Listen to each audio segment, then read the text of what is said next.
Wow, what a week it was here for Orange County Soccer Club, soccer in general with the World Cup. Orange County goes and, with little help from Mother Nature, dampens the festivities and the spirits of the fans out in Rhode Island, uh, hoping to celebrate 4th of July. We stole a point on the road. We'll say that.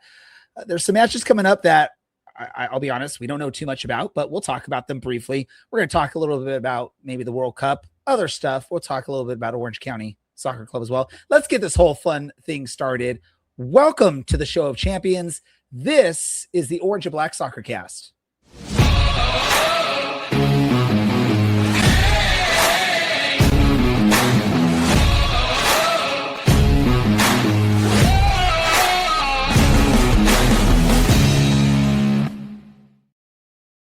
How's it going, Orange County? Welcome to another episode of the Orange and Black Soccer Cast, the first and only show dedicated to Orange County Soccer Club, its fans and supporters. I'm your host, Ray Samora. I'm here to take you through this journey as we discuss all things Orange County Soccer Club and mix in a little bit of World Cup discussion as well.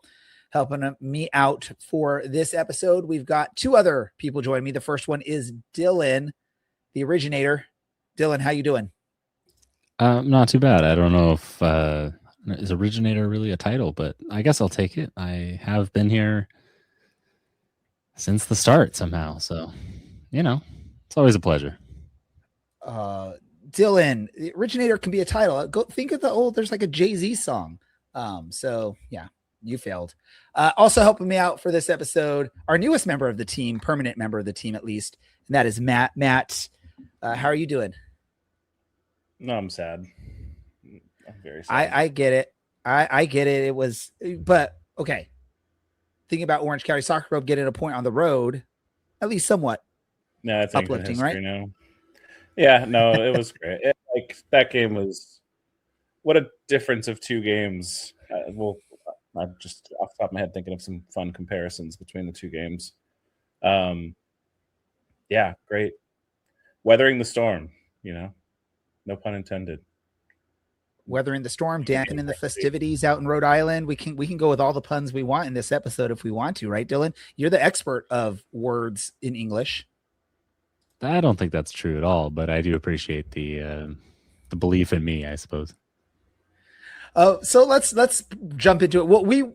I want to talk about World Cup. I know that's sort of what you were referencing there and being sad, Matt, but let's talk about the team that most people tune in to hear us talk about. That is Orange County Soccer Club.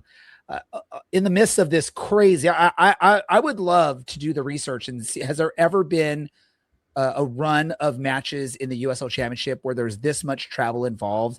Maybe not going back to the early days of Orange County, because I believe back when they originally started, they were the only team west of the Mississippi. Thus, they had a lot of these long road trips. But in the modern era, I'm going to call it the modern era, which is anything in the last, say, 8 years. I don't know if we've ever seen this, where you have a team that is going through this many road matches in a row. And in an even more unique thing, I'd love to see the stats on this. Orange County back-to-back road trips where they're actually staying. They're traveling to their next destination. They're not even coming and stopping at home in between matches, which I don't think happens that often as well. They play a match in Rhode Island on 4th of July, and they go down early. They fight back, earn a 1-1 draw on the road to get a point. And I mean, what are your thoughts? This has to be a difficult match for any team. You're traveling out to the East Coast. The weather's horrible. It's a national holiday. You're not coming home after the match because you have to fly on to the next destination. Dylan, what are your thoughts when you think of all that stuff involved with this? Are we happy with 1 point on the road in Rhode Island? As our good friend Alan Underwood would say, I don't actually need to say it because we've referenced it so many times in the last couple months, but I don't think this is, panic with this result. I don't think it was that bad, to be honest. These things happen, and there's a lot of external circumstances that can kind of go into this. But ultimately, any kind of match where we're not ending up with players missing months, getting blown out. We just need to keep the pace with the rest of the West. And as it is, we're still technically the ones setting the pace. So look, I would have much preferred 3 points. Sure. That would have been something worth celebrating and something worth setting off fireworks for. But, we'll settle with this and hope that Orange County looks a little bit sharper tomorrow night.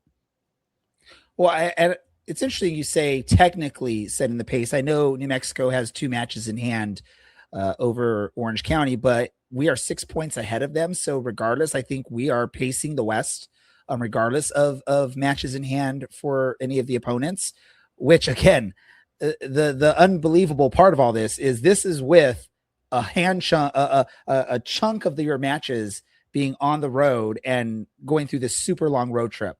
Matt, your thoughts on all this? Are you happy with a point on the road in Rhode Island? And where do you just see, like, are you happy with where you're seeing Orange County in first place with, we're getting close to that stretch of many home games and very few road games for the rest of the season? Yeah, absolutely. We went into this road trip saying if we can be anywhere, I would have been fine if we were like in 5th at this point, coming to the tail end of this long stretch of road games, right? When we had our first long stretch of home games, I said, hey, let's temper expectations a little bit. We've had a lot of home games. We tend to obviously do better at home. So let's, if we can stay anywhere near the top, let alone at the top after this long stretch, I'm very happy about that. As far as how the game went, I mean, you go into the game and you look at, on paper, on the standings, whatever you want to call it, first place against 9th in the East, you maybe expect it. But, I mean, once you watch the game, and there was definitely points in that game where, you go into the game thinking, like, I'll take, 3 points here. And then as soon as we got to halftime or maybe even shortly after, you're like, if we can get a point, I'll be ecstatic, because they had us really under pressure. We weathered the storm really well. Pun intended, but really, like, that's the best way I could describe it, is we had a stretch there where they could have scored 3 or 4 and we conceded 1. We kept it tight, came back in, got the goal at the end. We'll take the point and we'll come back home now and hopefully put a good run together at home. Yeah, I think this is true of. Go ahead, Ray. Okay. I think this is true of teams that would do well in the playoffs. Is maybe you don't play well for 45 minutes, but instead of completely imploding, you keep, like Matt said, you keep it tight and you work your way back into it. And sometimes, I mean, we've seen it a lot of times. It's really hard to maintain a lead and stay switched on for 90 minutes at this level. It's really hard to do that with crazy weather or when you're tired or on the road, all these things that can happen. So, this was almost a good dress rehearsal for, hey, what happens if we're not storming? And what happens if we are a little slow to get started, or I should say slower to get started than usual, and things don't go to plan. And it was, don't panic, don't capitulate, and, have some faith that you can pull one back. And technically all we would need to do is pull one back in, 4 or 5 months time. 4 months time, yeah. Definitely not 5 months. Yeah, not 5 months. Man, you want to go into like winter, like December, Honestly, January. I really don't. I really don't. I will be so tired come probably the final of this season that I will greatly look forward to a little bit less soccer for a couple weeks. Well, just a quick comment from what both of y'all said. So we're talking about, like, you might not be playing your best, but you just got to, fight, and you got to earn it back. You just got to stay confident and calm on there. I mean, look what happened with Argentina and Egypt today, right? Argentina down 2-0 in like the 70th minute, and they fight back to get the win. Now, obviously, Orange County didn't get the win here, but it shows you, like, Argentina is a proven good team in playoff type competitions. The World Cup, they won 4 years ago. They're fighting for another win this year. That's all you got to do. Speaking of, Matt's talking about where we are in the standings. And being happy, like 5th place probably at the end of this long road trip. If y'all recall, I tried to get something out of Coach Danny Stone when we had him on the show, sort of right at the beginning of this road trip, and he was very, selective with his words. He wouldn't give us an idea of where he'd be happy at on the standings wise, but his response was basically, we just got to keep doing what we're doing. We know we're a good team. we can keep playing like this. We just got to keep doing that, and we will get where we want to be at the end of this road trip. And I think that's what we're seeing from this Orange County team, is that mentality that we heard from Coach Danny Stone. We just got to play our game, keep doing what we're doing, and we will be in a position that we want to be in come the end of this road trip. And I mean, I know we're not at the end of it yet. We still are. I know we have a match, I believe, in like the Prinks Tires Cup, and then another road game potentially or something after that. But man, to be where they are with everything that's been going on is awesome. Stealing the point, I'm going to call it stealing the point in Rhode Island, because Rhode Island looked like the better team for a good chunk of that match. We got that goal. We get the point. And we move on to Hartford, at the time of this taping tomorrow. If we can at least steal another point in Hartford, I think that'd be nice. Right, Dylan? Yeah, sorry. I completely honestly was thrown off by the fact that you used the word taping in 2026 as if I know this is a we're live physical stream media era. But that's fine. Yeah, I think really this marathon, if you will, of away matches and of flights and travel and kind of the misery that's, I spent 10 hours in an airport on Friday. So, the misery that is traveling through this country right now, and the expense that is traveling through this country right now is nearly at its end. And, for some of you who are listening to this podcast, it might now be over. And then a meaningless match in the cup and a week off. So I do hope our players get some time, because they've certainly deserved it. But this is almost, sure, we didn't win every single match. I think producer Andy mentioned that we are 3 wins, 3 draws, 1 loss. 12 points out of a possible, 15 is good work, kind of no matter what. If you play 5 matches at home and you end up with that, that's pretty great. So we're in a good spot overall. So yeah, I was correct on that, right? We do have the home match in the Prinks Tires Cup. Then we have a road match against Monterey Bay on the 25th. And then finally we hit the month of August and we go into, a stretch of way more home matches than away matches. Really quick, I didn't mean to sort of push us away from this Rhode Island prematurely. I just want to ask either of you, and I'll talk to you first, Matt. Is there anything that stood out for you for Orange County in this match? Any player that stood out from you? Or have we said enough about this match in your opinion? Look at the screen right now. This goal is something only few players in this league can do. And Usman Silla is one of them. Uzi, we're all calling him that, I think, now. What a goal. And I say this all the time. He's my favorite player because he gets you out of your seat when it comes to Orange County. He can do things like this that most other players in this league, let alone our team, can do or can't do. That stood out, but as I've alluded to multiple times, we had a tough. I was like half watching the first half, half listening, and like multiple times it was just, how have Hartford not scored again? How have Rhode Island not scored again? We absolutely weathered the storm. We locked it down when we needed to. We survived the onslaught. Like I said, I did not see a 9th place team out there. I saw a team that I'm like, okay, this must be Tampa Bay or somebody who's up there in the East, because they were playing really well, playing through us. A couple little worrying things, but this game was crying out for Kevin Partita, I think. But we weathered it, and then a couple chances, and then Usman Silla just makes absolute magic, and we almost snuck it at the end as well. So, yeah, solid game, yeah. No complaints, and I would have taken the point into it. Maybe would have hoped for 3, but we take it and we run. And I love that you talk about, we saw that beautiful play from Silla. I was actually at the Aliso Viejo park getting ready to celebrate 4th of July, and the boys, Kian and his friends, were there, and I told them, hey, they have to watch this goal because it's freaking amazing. And let's all remember, Silla, this is a player that EA decided to rate a 47 in EAFC 25. So he definitely, I don't think anyone watching him play can say that's a 47 rated player, right, Dylan? Sure, Ray. What do I Dylan, say? any last thought? Any last thoughts What on would this I match, be? Dylan? You're a 10 in my heart, Matt. Oh, thank you. That's terrible out of 100, but thanks. Yes, that is a very low rating. Look, we got it. We got a result, and it was off a moment of magic from Uzi. So I hope we get a few more of those. And yeah, let's leave it at that. Let's look forward.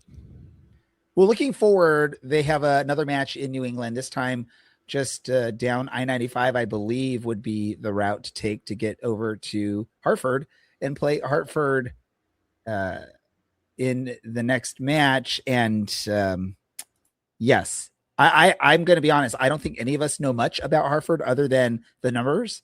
And thank you, producer Andy, for putting up at least the match, sort of the record comparisons between the two teams. I think the big standout when you look at Hartford is they've only scored 10 goals in the season. Apparently, is that correct? Or is that a typo, Dylan? I like that you asked me as if I'm like the resident statistician. I guess. I mean, of the three of us here, that's probably the most accurate. But I'm gonna trust. How dare Hello? Who's there? How dare you? I think the mic cut off producer Andy, so we aren't able to hear you. We loved the doorbell though. Thank you for doing that. But yeah, if 10 goals on the season and that's in what 11 matches is correct, that is a really, really horrible goals per match rate. Would you agree, Matt? Yes, but also I want to not to correct our dear producer Andy. They are 4-6-1, or 4-6-3. Sorry. Okay. Well, 4-3-6. If you look at this the graphic that does it the wrong way. So even more matches then. Yeah, more matches. Yeah, they don't like. This is another one where you go into the game thinking on paper we should win this, if not take a point. But after spending, like you said, the week in the East Coast and travel, all that, probably take the point right now. Just finish up this road trip. But again, it's tough to say. They don't seem great. So I'm hoping,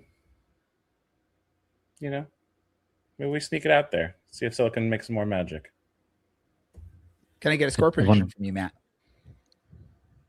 2-1. Why not? 2-1. Good guys or bad guys? 1-2. Orange County. All right. Dylan, what do you have to say about this? Killing me tonight. All right. I will just say you should always say the winning score first and then specify what team it is. I'll put it this way. Hartford has managed in the league, no disrespect to the Cosmos, but they don't count. I think that was actually, no disrespect to the Cosmos, but they don't count. Hartford has scored more than one goal in the league 3 times this season. 2 of those matches were in March against Sporting Jacks in Brooklyn, and one of those matches was surprisingly and somehow in the month of May against Detroit. So it's pretty not dire on the goal scoring side of things. I don't want to say it's boom or bust because it's not really been boom, save for a 4-1 win over the Cosmos. And again, the Cosmos had, or I should say not again, but the Cosmos had a guy sent off 15 minutes into that match. So, it's not great. Ultimately, I think Orange County, as thin as we are, has everything to take from this. They have a lot to lose, I think, by not kind of showing up and looking past this one. And I have to imagine and I have to hope that the club is thinking, hey, we are earn it here, enjoy a break. It's fine. Just get through this match. Let's act like it's a cup final because it might as well be. It's the only one that we're going to have anytime soon. So just get through this match. We're more than capable of scoring 1 goal. And if we score 1 goal, the odds are we're probably going to win. But at worst, we're going to draw. And that should be plenty. So what's your score prediction for this match, Dylan?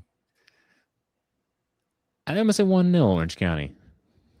Perfect. I'm going to go 3-0 Orange County, and I have no reasoning behind it. That's just the number that came to my mind when I thought about it. Who's scoring? If we score 3 goals, who's scoring 3 goals? Let's get a goal from Scylla. Let's get a goal from Zubak, and a goal from Rando.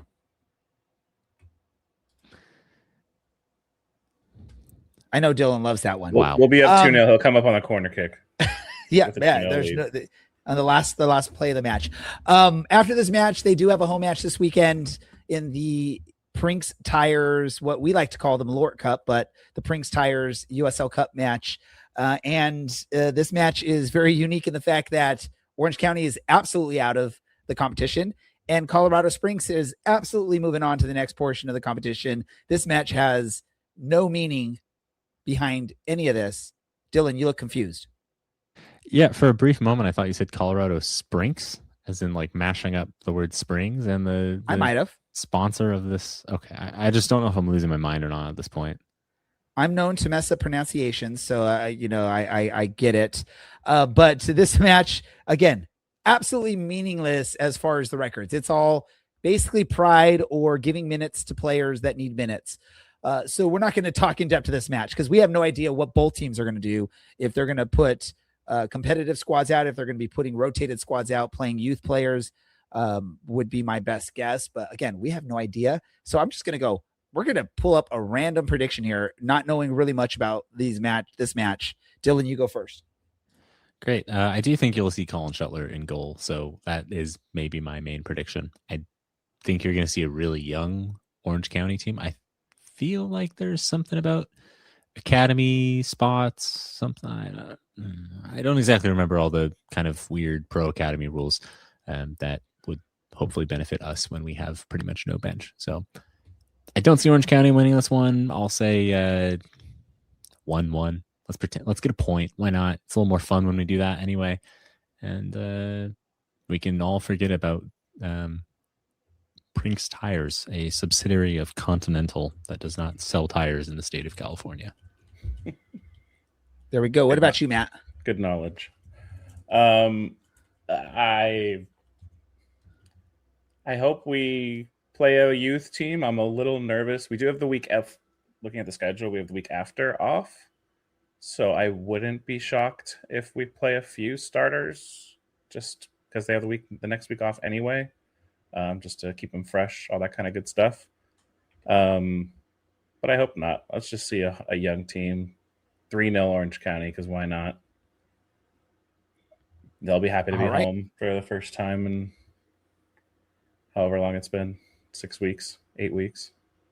Perfect. I'm gonna go 4-1 Orange County in this match. No one has anything. How dare you? It's not worth anything, but Orange County is going to get the victory on this one. How dare you bring to up wrap that up? scoreline? Why? What's wrong with that scoreline, Matt? I don't like that scoreline. Hey, while we get sidetracked here, I just want to say that I was wrong. It turns out the Prinks Tires does, in fact, distribute within the state of California. I won't shout out what chain company you do, because they're not a sponsor. But as it were, your boy was wrong. Very wrong. Not even close to correct. After I said good knowledge, too. I know. I went back and I said, well, let me just make sure, and it turns out it was bad knowledge. So my apologies to the listeners. It's almost as bad as racing. You take Interstate 95 to get from Providence to Hartford, because that will not get you there. I have no knowledge of the interstate system on the East Coast. So here's the thing, right? If you have to guess an interstate on the East Coast to get you from point A to point B, that is probably the best guess you can make is I-95. I'm just going to stay there. Please bring up the map quest. I'll just save him the effort. It would be Interstate 84 and I believe like State Highway 44 and State Highway 32 or something like that. So 74, 44, and 84 will get you there. I love it how Dylan calls me out for referencing that we are, at the time of this taping, but does not call out Matt for referencing MapQuest as a way to show the map of stuff. Because where do you think I got that data from? Way back in the days. I pulled out my Rand McNally, my man. Also, Dylan, I'm not sure if you forget where you've come from, but it would be the 32, the 44, and the 84, if you're from California. whatever those numbers were. I don't think they use that in Northern California, though. I know. That's why I made the joke. I am very much an ambiguous user of interstate names so as to not be pegged down as living in any one specific place. See, I just call it the Santa Ana Freeway, the San Diego Freeway, the That's Harbor not Freeway. Okay at all. That does really well up north. But let's go here because we're sort of veering off course here. Let's talk about Orange County now in a broader sense of the word here. Since we knew that we didn't know much about our upcoming opponents and we weren't going to be spending too much time talking about them, we decided let's talk about Orange County Soccer Club, and we're each going to go round table here and just talk a little bit about a player that has surprised us, exceeded expectations, has done better, or just a player they want to call out for the season with Orange County this year. And I guess Dylan is volunteering you first, Matt, to go with this. So what player do you want to talk about from Orange County that has stood out for you in 2026? Man, I played with a lot of different ideas here. At first I thought we had our own topic that we were going to bring up. So then I thought like signing of the season. So then that kind of brought me into Pizzini a little bit. But I'm going to have to go with Smotzilla. I mean, as I said earlier, he's the type of player that just gets you out of your seat. Last year it didn't really work out. He had some moments last year that were fantastic. But you could see the little moments that, little screws he needed to tighten maybe to kind of get to that next level to really be the leader of the team when it comes to creativity, when it comes to like starting week in, week out. Even going into this year a little bit, he still kind of came off the bench a little bit. But I feel like maybe these last couple of weeks, I'm hoping it's not just because of Partita being out and stuff like that. I think he has kind of hopefully solidified himself as someone who should be starting every game. He is a difference maker. He is somebody who can, just make a moment of magic out of nothing. You need somebody at this level that can do something like that. You're going to come up against teams who are going to sit back and defend, who are going to do the low block and whatnot, counterattack. And so you need someone like him that can unlock the defense, do what he did. I mean, we did not deserve that point outside of we had a couple little moments this past weekend, but it's a perfect example of what a player of his ilk can accomplish and can do. So, we do have other creative players, Hagart's well and stuff like that, but I just think Silla offers just that something different that no one else in the team can offer quite as well as he does. And I just hope it continues and hope he minimizes the little mistakes that can sometimes be frustrating, but it's those moments of magic from Saturday that I think more than makes up for those. I don't think anyone could say that's a wrong answer on this, picking Please do. Osman Silla. Again, I now. Referenced. What was that? I said, please do. I'll fight you right now. No, I referenced him rated 47 in FIFA or EAFC 25. And the only reason I referenced that is because I was told when he joined the team that there was a chip on his shoulder. He wanted to prove that rating was too low for his skill set. And I think what you're calling out there, Matt, is proof of that, right? I get it. It's not at the same level as what is the teams in that video game series, but he definitely is proving that he is a top level talent in the USL Championship, which means he's by no means should not be rated a 47 in a video game. Dylan, your thoughts really quick on Silla before we move on to your player that we are going to talk about. Yeah, I actually don't want to fight Matt. So I love the Silla shout, and I do actually kind of enjoy. I mean, we had a couple magic moments at the end of last season that were pretty much him.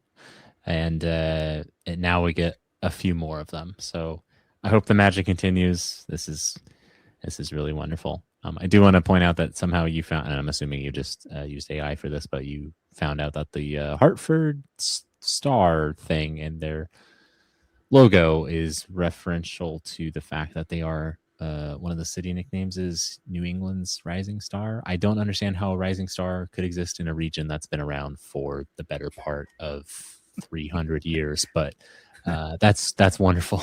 Good for them. It's probably better than any number of insurance companies that they could have gone with. On to more topical things. I really am. I'm of a split mind here. Ultimately, I do want to give this to Nico Benalcazar, and that is in large parts because he's everywhere. I don't think Orange County is as good of a team without him. His ability to play anywhere, especially in the last month and a half, has been huge to us. And I suppose it's topical as we talk about Connecticut a bit. But ultimately, the best abilities, availability. I think Nico Benalcazar has really shown that, whether he's in the midfield, whether he's alongside Tom Brewitt, or for some reason filling in at left back as we go through any number of injury crises that are happening simultaneously.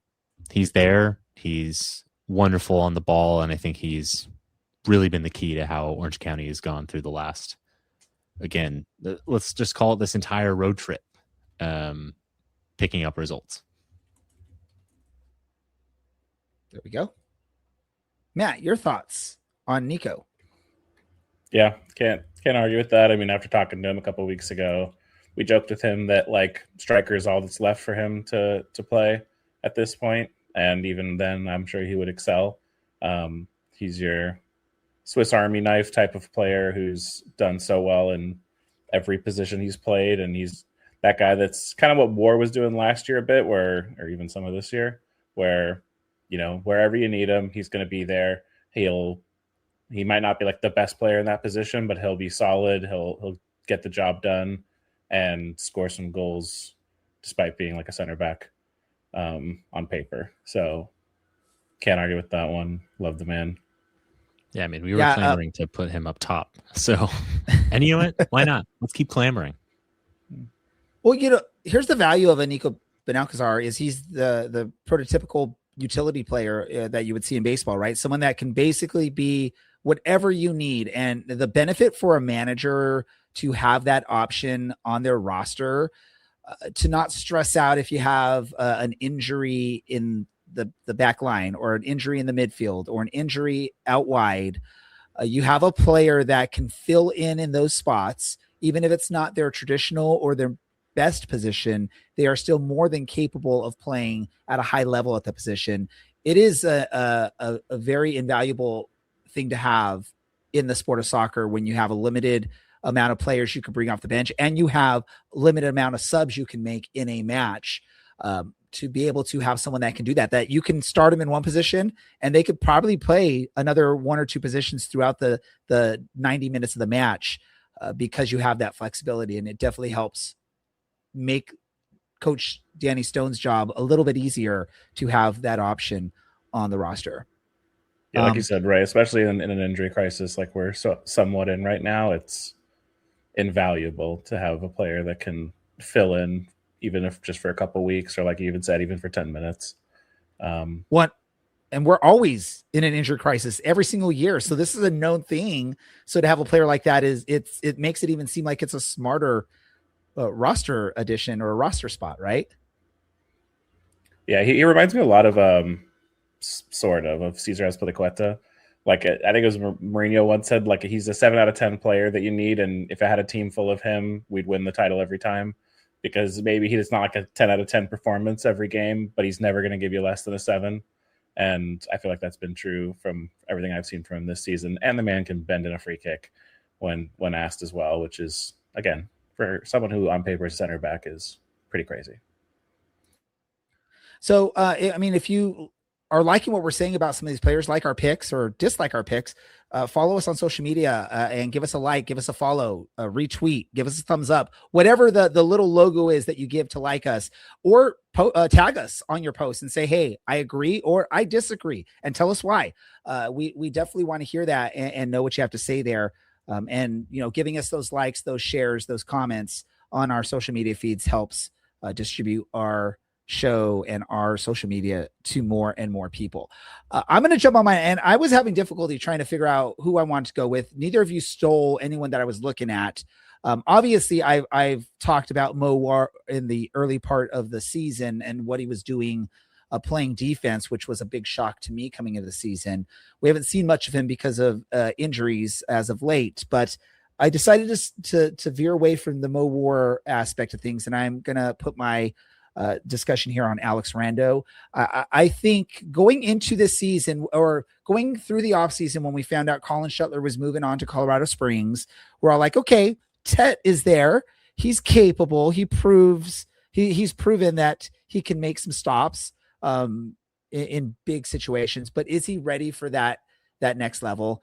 And there was a little bit of a delay finding out who's going to be the goalie. Is it going to be Tet, or are we bringing someone in? We bring in Alex Rando, who is, a capable, a good goalie. He already played 60 some odd matches as a professional through USL Championship and MLS Next 2 or whatever, MLS Next Pro, whatever it's all called. I can't follow all the naming things there in MLS. But I didn't know what to expect out of Alex Rando. I didn't know if we were going to have a major drop-off from Colin Shuttler. But Rando, in a number of matches this year, has actually been the reason we were able to stay in matches and get the points that we are getting in this season. Yes, not as many clean sheets as maybe we were used to under Colin Shuttler, even though I think even then Shuttler had maybe one really amazing season of shutouts, and that's where he earned that nickname of Shutout Shuttler. Doesn't mean he didn't do them still, but I feel like maybe we expected more than what you can expect. But I feel like Alex Rando has done a very good job of filling the shoes of OCSC legend Colin Shuttler, and he's definitely exceeded the expectations I had when he joined the team. I thought that was going to be a very questionable part of our lineup, is the goalkeeper, and he's done a great job there. And I've loved watching him as he's grown into this team. Yes, there's been mistakes. The Open Cup, obviously, major mistake there in the season. But anyone that knows as a goalie, there's going to be mistakes that are going to happen. Not trying to pour any salt in the wounds, Matt, but we saw that this weekend with United States goalkeeper. It happens. It's a part of the job. You're put in a very tough situation. You're the one, if you make the great saves, you keep your team in the match, but if you make one small error, it can cause everything, right? So, but I've been very, very surprised and very pleased with what I've seen out of Alex Rando. What about you, Dylan? What are your thoughts on our goalkeeper? I think you've kind of hit it right on the head. If he's not as good at shot stopping, we don't get anywhere near first, I think, right now. When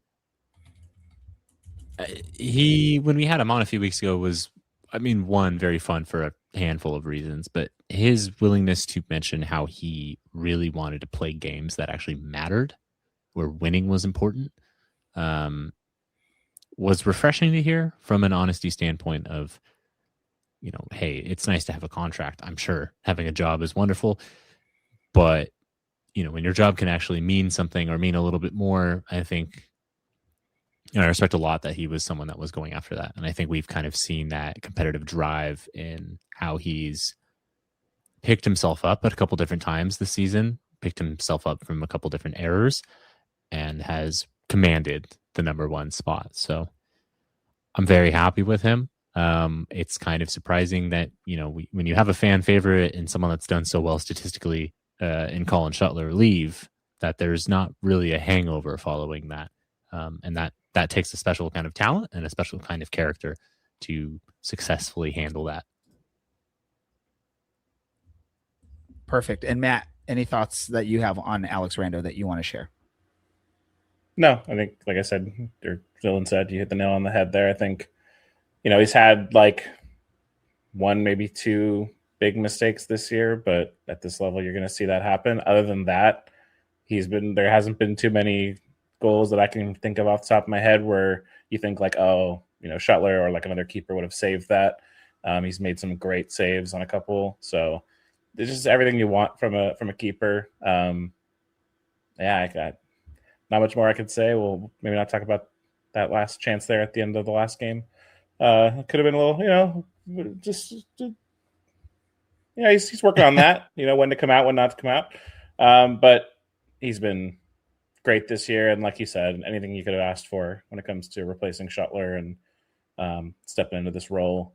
And I love me a good keeper, and he's been just that. So Definitely agree with you all on that. Let's do this.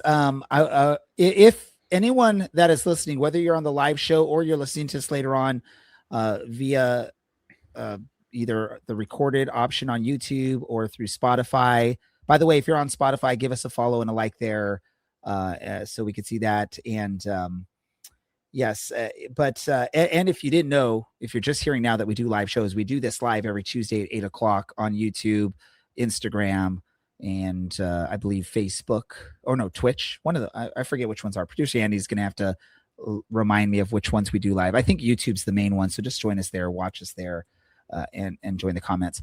I do want to dive into a little conversation with the World Cup. The round of 16 is basically the big portion of the tournament that has happened over this past week. My big story that I want to talk about here is the 3 host nations all getting eliminated in the round of 16. I believe the Mexico-England match was probably the most competitive and exciting match out of the 3 host nations. And it was a darn good match to watch. If you didn't get a chance to watch that one, you missed out on a great one. But let's talk about this. And I'm not going to point out one single team. You all can talk about what you thought of the round of 16. I've already talked earlier about Argentina, Egypt, which was a crazy experience as well. Matt, I'll go to you first. Round of 16 World Cup, your thoughts, and then what are your thoughts for the next portion of this competition? Oh, so many thoughts. Where to begin? Portugal hilariously insisting on playing Cristiano Ronaldo over and over and over again, just showing us the good old definition of insanity. Just keep trying; it'll work someday. The Mexico game was fantastic. England defended for their lives for 20 minutes. Mexico couldn't unlock the door. People were, how is England going to hold on to this? Well, when you put Dan Burn and a couple other guys back there and you say, go ahead and cross the ball, I dare you. And then they say, okay, we'll cross the ball. And you're like, thank you very much. This is exactly what we wanted you to do. Amazing match, amazing atmosphere. I thought about going, even just to be in Mexico for that would have been fantastic. I think England's looking pretty good. I don't know if we want to do like a predictions thing for the rest of the tournament. Before we get to that, the U.S. I was talking about it before the game. I'm just tired of takes from people who don't watch the U.S. team, who love shitting on the U.S. when they're down. Couple of professional pundits who, man, I love so much as players, but just can't stand as pundits because they just love to question the mentality and all these things. And while they're fine conversations to have, I mean, anyone shitting on Christian Pulisic, like, just turn your phone off. The guy got hurt, and now, of course, everyone's questioning his mentality and his whatever. I mean, the guy was hurt for half of the World Cup.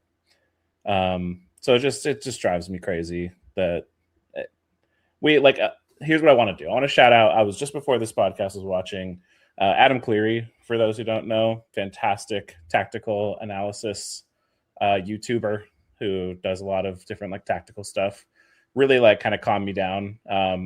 I was, just the last 24 hours just been like annoyed and sad we're out and all that. I think we had a good chance to give Spain a run for their money. Didn't think we'd beat them, but thought we could give them a good game, depending on if Nico Williams plays. But like Belgium really did some really good stuff.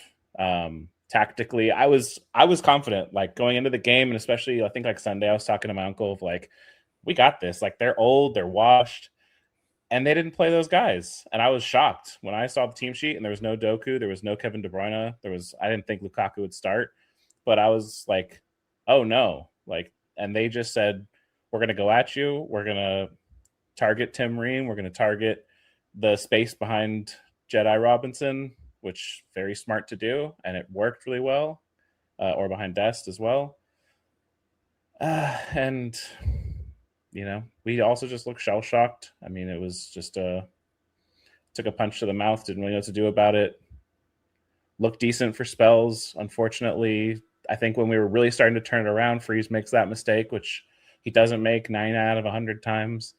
So I hate the overreaction. I hate the, like, we need to be better. It's like we got beaten by a good Belgian team. It's fine. It's kind of where we're at right now as a soccer country. Oh, I get that, Matt, and this match really showed the experience level between the two nations. Belgium is just vastly experienced when it comes to international competitive matches. This U.S. team, very talented, but very limited in the experience at high level international competition play. Part of that is because of, these transitions from different coaches and managers over the years and having to learn new systems. And obviously when I believe when Pochettino first joined, it was a little bit of I think there was the question, is he the right person? Because I think they were struggling a little early on. We saw the run up to the cup, and in the cup, in the group stages, looked like a really strong team. The tactics looked perfect and well for what they were doing. But obviously, again, when it comes to some of these competitions, experience plays a huge part of it. And I think that's where Belgium just really outshined. Dylan, correct me. Outshone. I knew I'd get help from Dylan. Go, Dylan. Oh my Take God, it over. use your... I do it jokingly. I think it's fun. Oh man, you two. I don't know what to say. More frustrating. Your thoughts than on the round of watching that 16, from Dylan? Uzbekistan, trying to manage a match between Paraguay and France. Round of 16 was maybe not as much fun as the round of 32. I think if you're a US fan, then yeah, you go out in the round of 16, and I think that's just kind of tradition at this point. It's gonna take a couple of truly world-class players for the US to go the distance, whether that means quarterfinal or a semifinal. Yeah, until that happens, I don't think the US is ever going to get there. Because if you look at the teams that have historically won or recently won in the modern era of the sport, you have 2 or 3 guys who are very good, who can carry you through that. And if you have a handful of solid, Azpilicueta players that are 7 out of 10s that play out of their skin for a month and a half, that's usually enough to get you into the final. And then, from there, it's a 50% shot. So, wow. I admittedly don't root for the U.S. team. I'll admit that. I do end up actually watching them quite a bit. And it just felt like all of the drama surrounding the 24 hours prior to that match just was unnecessary and needless. And it was never going to go well for the U.S. If they had advanced, there would be questions asked and it would look bad. They get blown out. It doesn't look great. And at the end of the day, like, Balogun's it's not his fault they lost. It's not his fault that FIFA is the way that FIFA is and has decided to kind of bend the rules the way they did for Ronaldo and the way that they very clearly did and do for Messi, with him raking his studs down someone's calf in the group stage. So it's not the end of the world. But I do hope that Orange County I do hope that the United States changes the way that, and maybe even just Orange County as a whole changes the way that talent is developed in this country. Because look, it's not that we need to play our best athletes. Like LeBron James starting up top does nothing for us. Or I'm trying to think of other wonderful American athletes. Travis Kelce, he feels relevant, so we can mention him in the SEO. Him playing it right back. I'm trying to think of what he even plays in the sport that he used to play. I think he'd be center back probably for us. Center back? I don't know. He's a big guy. Yeah. I will say you put someone like why am I blanking on his name? Tall guy for the Spurs. Wembayama? Wemby. You put Wemby up top. But do you? For Yeah, I France? mean, are you dropping Mbappe for him? Like, You're dropping everybody for him, and he's just going to stand on top of the penalty spot and just tower over people. Producer yes, Andy. please, Andy. Do I remember JJ Watt played in TSD? Maybe that's the route we should go. Maybe. JJ Yeah, pull Watt, up center footage back. while we're doing this. That'd be Yeah, interesting to see. I think ultimately, like in the Orange County, or oh my god, I'm just so focused on Orange County constantly.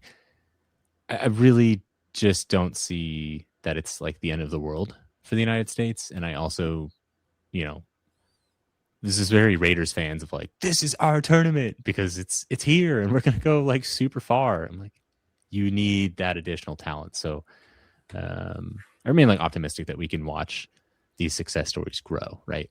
It's pretty cool to watch Switzerland go on.